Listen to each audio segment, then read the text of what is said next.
Hello friends, नमस्कार। स्वागत है आपका अपने यूट्यूब चैनल मैथ्स विद साहब सिंह और ए प्रॉफिट एंड लॉस की इम्पोर्टेंट क्वेश्चन की सीरीज का पार्ट 7 है। और ये सभी question SSC CGL CHSL CGL के टायर फर्स्ट और सेकंड सभी को मिक्स किए होंगे। तो चलो देखते हैं क्वेश्चन क्या कह रहा है। इससे पहले मैं 6 पार्ट अपलोड कर चुका हूँ। अगर आपने वो नहीं देखे हैं तो प्लीज़ पहले उनको देखें। ठीक है, शुरू करते हैं अपने पहले क्वेश्चन से। पहला क्वेश्चन क्या कह रहा है, किसी घड़ी को 340 रुपये के बजाय यदि 350 रुपये में बेचा जाए तो 5% अतिरिक्त लाभ होता है। घड़ी का क्रय मूल्य बताइए। कोई वस्तु है, उसको 340 रुपये की थी वो, ठीक है, उसको 350 की बेची जाए तो जाहिर सी बात है कि उसको लाभ होगा यानी कि कितने का होगा, 10 रुपये का होगा। ठीक है, यहाँ 5% अतिरिक्त लाभ हो रहा है उसको। ठीक है, तो उसका क्रय मूल्य बताना है।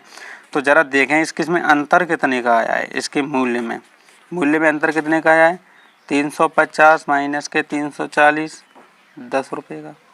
ठीक है, 10 रुपये का अंतर आ जाए। 5% का अतिरिक्त लाभ है, एक्स्ट्रा 10 रुपये आए अपने पास और 5% की ये वैल्यू है। तो यानी कि 5% की वैल्यू कितनी दी गई है, 10 रुपये दी गई है। तो 1% की वैल्यू कितनी दी गई है, 10/5। तो अपन को निकालना है 100%। 100% की वैल्यू यानी 5 से इसको काट दो, 5 दूनी 10, तो 100% की वैल्यू कितनी होगी, 2 गुणा 100 यानी कि 200 रुपये। आंसर हो गया। ठीक है, अगला क्वेश्चन देखते हैं।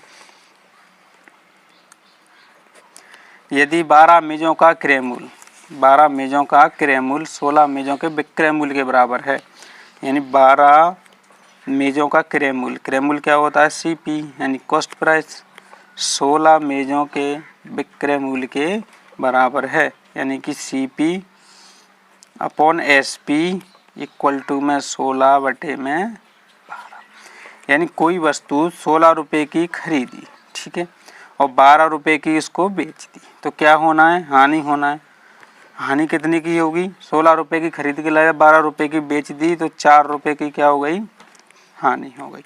पूछ रहा है हानि परसेंट क्या होगा, तो हानि परसेंट बराबर हानि कितनी की हुई, 4 रुपये की। किस पे होती है, हमेशा कॉस्ट प्राइस पे होती है, यानी कि 16 इंटू में 100, 4 चौके 16, 4 दूनी 8 और 4 पहिए 20, कितने की हो गई, 25% की उसको क्या हो गई, हानि हो गई।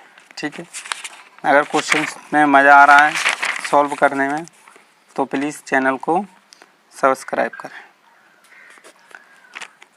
एक मशीन के मूल्य में हर वर्ष 10% का आता है। 3 वर्ष पहले, यानी 3 वर्ष पहले उस वस्तु को लिया गया था, ठीक है, खरीदा गया था। हर वर्ष उसमें 10% की क्या आ रही है, कमी आ रही है। तो इसका क्रय मूल्य क्या था, उस टाइम का पूछ रहा है, तो अपन मान लेते हैं कि इसका उस टाइम पे जो क्रय मूल्य था वो कितना था, X रुपये था। ठीक है, तो हर साल कितने % का आ रहा है, 10% का, यानी कि 90। कितने साल तक है, 3 साल तक है, तो इसमें अपन कितनी बार मल्टीप्लाई कर देंगे, 3 बार मल्टीप्लाई कर देंगे। अब इसका वर्तमान मूल्य दिया गया है 8,748 रुपये। ठीक है, इसको सॉल्व करेंगे, 0 से 0, 0 से 0, 1 0 से 1 0 कट जाएगा। ठीक है, ठीक है, तो क्या किया मैंने, 0 से 0 काट दिए, 0 से 0 काट दिया, 1 0 से 1 0 काट दिया, 9 9 81, 81 9 729, 729 से इसको काट दिया गया, कितने में, 12 टाइम कट गया। तो x इक्वल टू यहाँ से 10 10 देंगे 100, 100 देंगे 1000, यानी कि 12 गुणा 1000, x इक्वल टू में 12,000 रुपये। यानी वो वस्तु कितने की थी, 12,000 रुपये की थी, और जब हर साल उसमें 10% की गिरावट आ रही थी, कमी आ रही थी, तो वो वस्तु वर्तमान में कितने की हो गई थी, 8,748 रुपये की हो गई थी। ठीक है, इसको देखते हैं अगले क्वेश्चन को।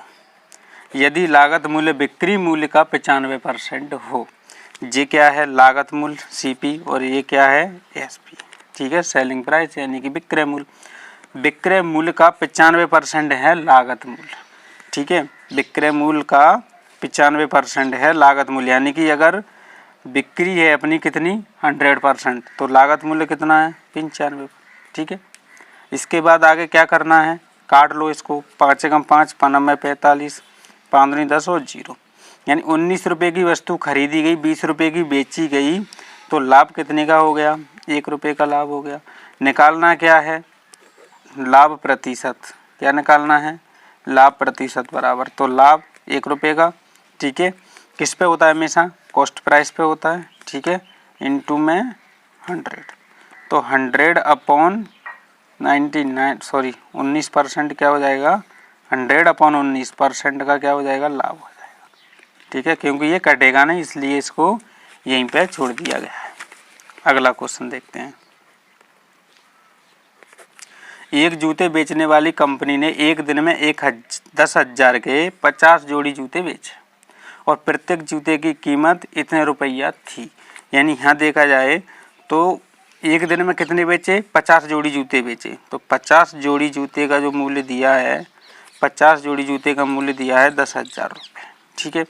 तो एक जोड़ी जूते का मूल्य कितना होगा, एक जोड़ी जूते का मूल्य कितना होगा, तो क्या करेंगे, 10,000 में किसका डिवाइड कर देंगे, 50 का, तो 0 से 0 कट गया, 5 से काट दिया, 5 दूनी 10, यानी कि 200 रुपया।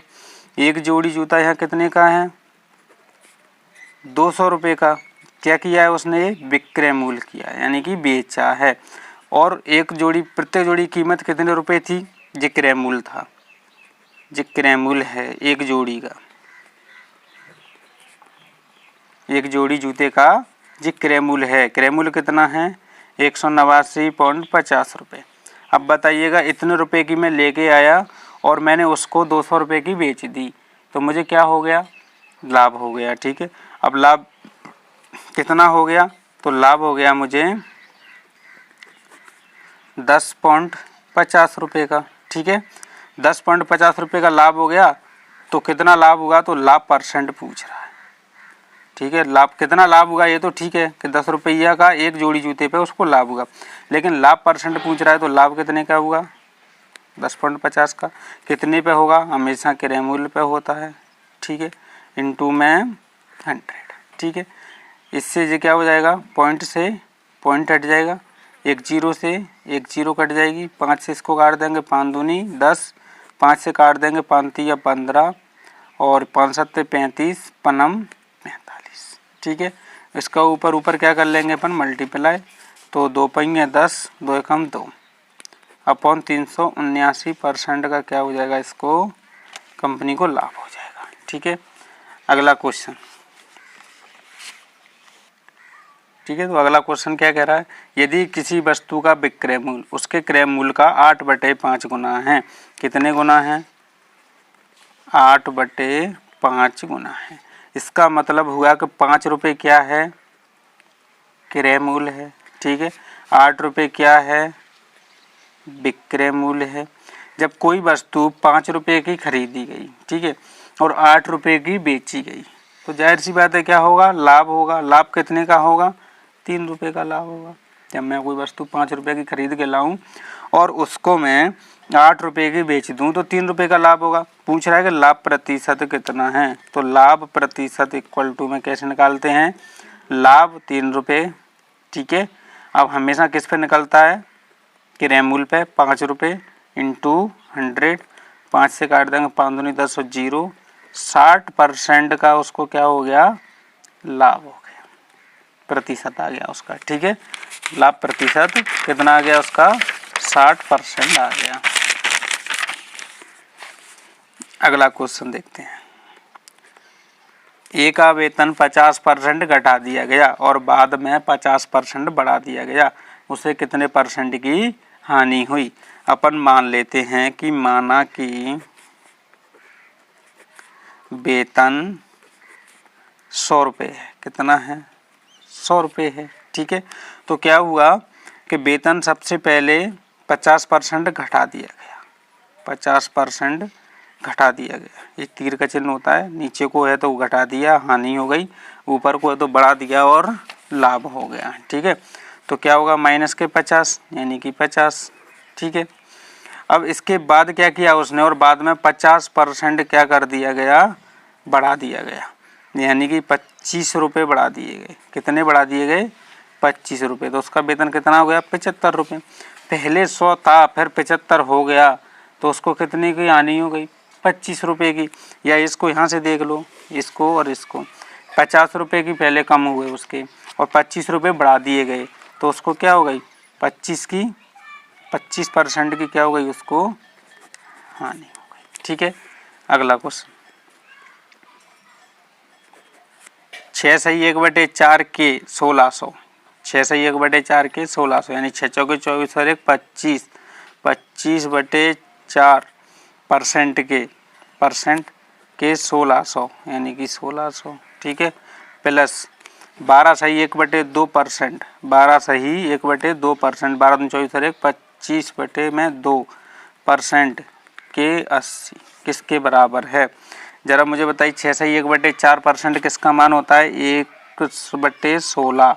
मैं पहले फ्रैक्शन में इस चीज़ को बताया हूँ कि 6 सही 1/4% अगर दिया है तो उसकी वैल्यू कितनी होती है 1/16, और 12 सही 1/2% दिया है तो उसकी वैल्यू कितनी होती है 1/8 इंटू 80। 16 से काट देंगे तो 100 बार में कट जाएगा, 8 से काट देंगे तो 10 बार में कट जाएगा, यानी कि 110 रुपये के बराबर है ये। ठीक है, थैंक यू, धन्यवाद।